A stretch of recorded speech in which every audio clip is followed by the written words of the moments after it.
isaa itti hin dubbatin akkuma seera keenyaatti walgahii keenya kanaa eebbaan akka nu bananii abbootii amantaa gaafannaa. Isaanis luba Balaay, Pastor Anteena Dhaabaa,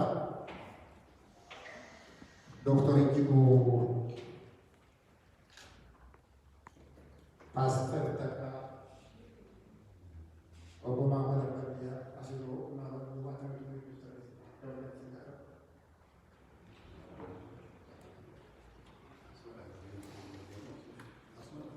Achuma taane achuma.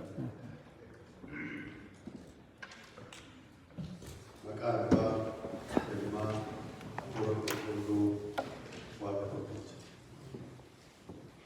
Waaqni keenya Abbaan araaraa, Abbaan tokkummaa, Fayyisaa addunyaa kan ta'e, fagoo ta'es, dhiyoo ta'es kan walitti nu qabe, nu jidduutti argamee waltajjii keenya nuuf haa eebbisu. Lamaaf sadi ta'anii yoo walitti qabamtanis jidduuttan argama jedhe. Nutis ijoolleen Waaqaa duuka bu'oonni isaa harka isaa araaratiin eebbifamuuf barbaade asitti walitti qabamne. Lamaaf sadi sanii ol taane argamneen jidduutti argamu. Biyya keenyas biyya keessaa biyya Itoophiyaa bakka jirrus addunyaa nagaa nuuf haa godhu. Dhala namaa hundaaf kadhannaa, dhalli namaa hundi nagaan nama jiraatu. Hundaaf ol tokkummaa keenya, tokkummaa uummata Oromoo kan jalqabe kana inni fiixaan nu haa baasu. Namoota nuyiif tajaajilanis bara tajaajila isaanii nuuf haa dheeressu. Hojii amma jalqabne kana inni fuuldura deemee nu haa qajeelchu. Nu maddii haa dhaabbatu. Nu gararraa taa'ee nu haa to'atu. Kanaan bal'aa akka lafti taaguutu ulfaataa galatoomne. Maqaa Abbaatti, kan Ilmaa, kan Hafuura Qulqulluu sadan Waaqayyoo tokkoon Ameen. Akka gaggeessaa waldaa kanaatti luba Balaayiin bakka nagaadhaan bitanii isiniin jedha. Akkasumas uummata naannoo DC Oromoo jirtan bakka nagaadhaan gara waldaa keessanii bitanii isiniin jedha. Baay'ee gammannaa sitti waldoo keenyaa fi Waaqayyoo jalannee ta'u. Dubbiin sagalee Waaqayyoo akkas jedha. Wanti hundumtuu yeroo qabe. Waaqayyo yeroo waan qabuu fi yeroo isaatti immoo bareedaa godhee kunoo obboleessa koo wajjin dhaabbachuudhaa fi carraa nuuf kenna. Kanaaf galanni isaaf haa ta'u. Waaqayyoon hin kadhannu.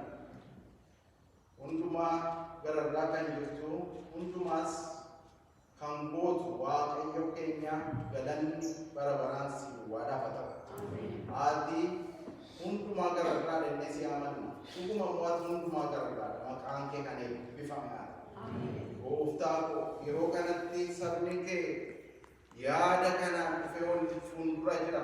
Ati immoo lafa obboloonni ol duukaa jiranutti eebba kee abboomteetta. Waaqayyo eebbaan nu quunnamuun jaalala kee nufata. Eebbi kee gidduu keenyatti dhangala'u. Waan gaarii ta'e as keessaa fudhannee abaana.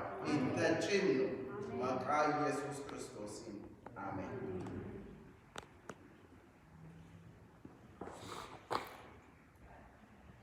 Alhamdulillah Rabbil Alamin. Assalatu wassalamu ala Rasulillah sallallahu alaihi wasallam.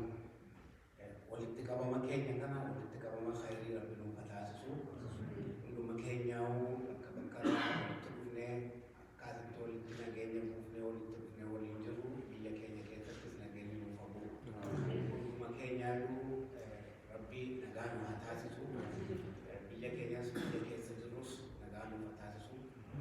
Badii dhufee jiru dhufaa jiru hunduma irraa Rabbi nu haa baraaru. Khairii isaa nuuf qabu. Sharrii isaa nurraa haa qabu.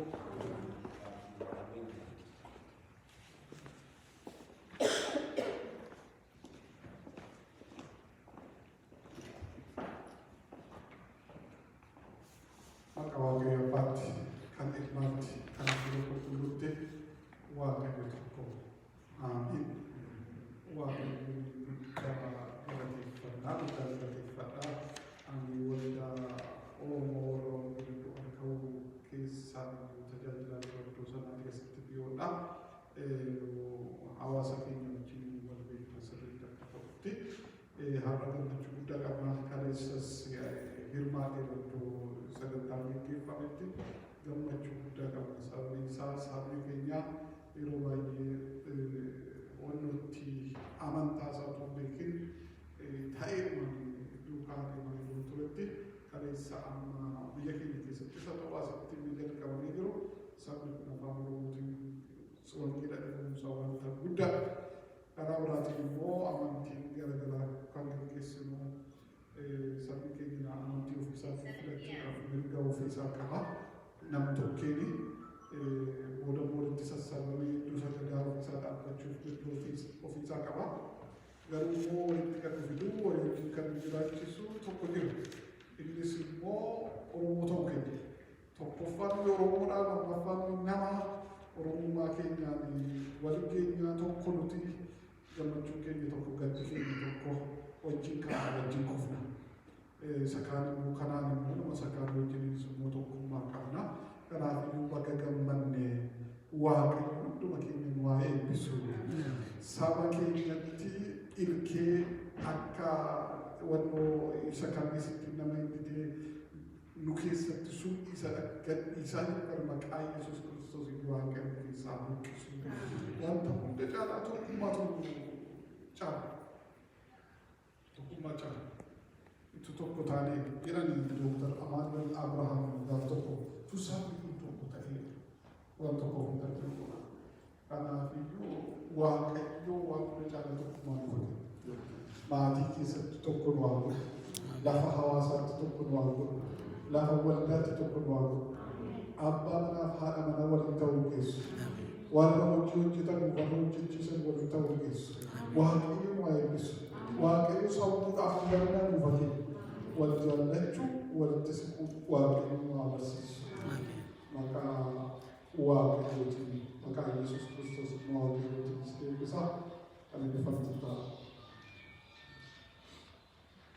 Harka fuudhee kan jirtu ani waldaa Adventistii guyyaa torbaffaan tajaajila iddoo guutuu isaanii jedhama.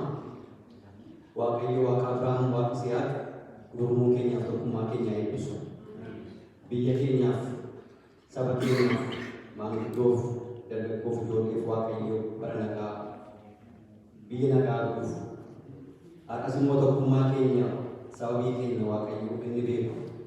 Kaayyoo keenya galmaan nu qabu. Nu gidduutti argamu. Waaqayyo abbaan isin eebbisu.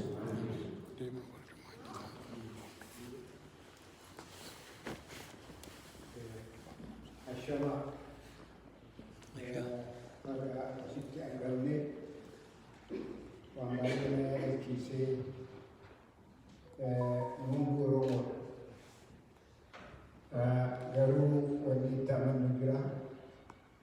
Isaan waan addaan taane fakkaata. Mana tokko keessa jiru. Manni keessa jiru suni hundumtuu wadabii mataa ofii qaba.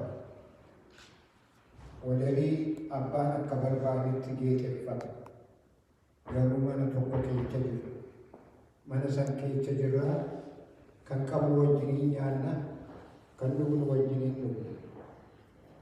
Madabiidhaan addaan ta'uun keenya nu adda jechuu keenyaa miti. Madabii ofii abbaa geexeffata, kan tokko geexeffata geexii kan biraatiin gochuu miti. Kanaaf ani akkan itti ilaalu Waaqni keenya tokkicha, Waaqa dhugaatii, Waaqa dhugumaati. Isaan malee wanni ta'u hin jiru. Isaan malee wanni lafarra kana jiru wanni uumamu hin jiru. Uumaa keenya Waaqni waa uumame hundumtuu Waaqaa gaditti kan jiru. Uumaan keenya Waaqa tokkicha. Isa duwwaa hunduma namaa kan badhaasu. Isa duwwaa addunyaa kanarratti gooftaa kan ta'e Waaqa akkasiitii Waaqni waaqa akkasii kunoo asitti walitti nu fide isinittu kecha dhaalaa abbaa taatanii oromummaan waan dildila hundumaa cabsitee mana kanatti har'a wal agarra kuni seenaa guddaadha karaa kootiin akka ilaalutti amma eebba kootitti achiyaa waaqni abbaa keenya waaqni haadha keenya ateetiin haadha keenya sanyii keenya waaqni kan nu uume waaqni nu uume asitti wal arguu keenya galanni isaa godhe waaqni dhugumaa waaqa odaaname waaqa caffee tumaa bal'oo waaqni gadaa oromoo waaqni barattuu fi bartummaa waaqni maccaa fi tuulamaa nu wajjiniin haa ta'u waan irra hojjetamu kana baga waaqni walitti nu fidee numtuu ijaan wallaallee nu tokko yaa waaqa baga kana nu beeksisiise jaalalli jibbinus tokko taanee irraa kuni hojjaa waaqati maleedha hojjaa namaatii miti yaa waaqa baga tokkummaadhuma kanaa sirraan jalqabamaa nu agarsiisa barana waan baay'ee agarre argaa kana hundumaa galatiin keemmade karaa fuulduraati yaa waaqa keenya karaa fuulduraatittis ati nu wajjiniin dhaabbadhu biyya keenya biyya nagaa nu godhu biyya itti oromoon afaan walii beeku nu godhu biyya itti waaqa oromoon afaan isaatiin waaqa kadhatu nu godhu biyya itti oromoon afaan isaatiin rakkoo isaa himatu nu godhu yaa waaqa afaan kanasitu nu uume kanaan dubbadhaan nu jette amma seera keetitti deebine afaan keenya afaan ulfinaa ofii goonaa baga bakka kanaan nu geeche baga afaan keenya nu kenne walgahii irraa kun walgahii nagaa haa ta'u kan fiixan bahee haa ta'u dhugaa keenya waaqni lafa buusinii nu waaru isa jala seennee itti dheechine irraan dheechinu dhugaa keenya jala seennee irraa dhugaa keenya yaa waaqa imimmaan ilmoo keenya ilmaan biyya keenya imimmaan ijoollee keenya yaa waaqa sitti kennanne suma kan humna qabu humna keetiin atutti ilmaan isaanii haqe ummata keenya gammachuu kee biyya keenya gammachuu kee kanuman jedha ulfaadhaa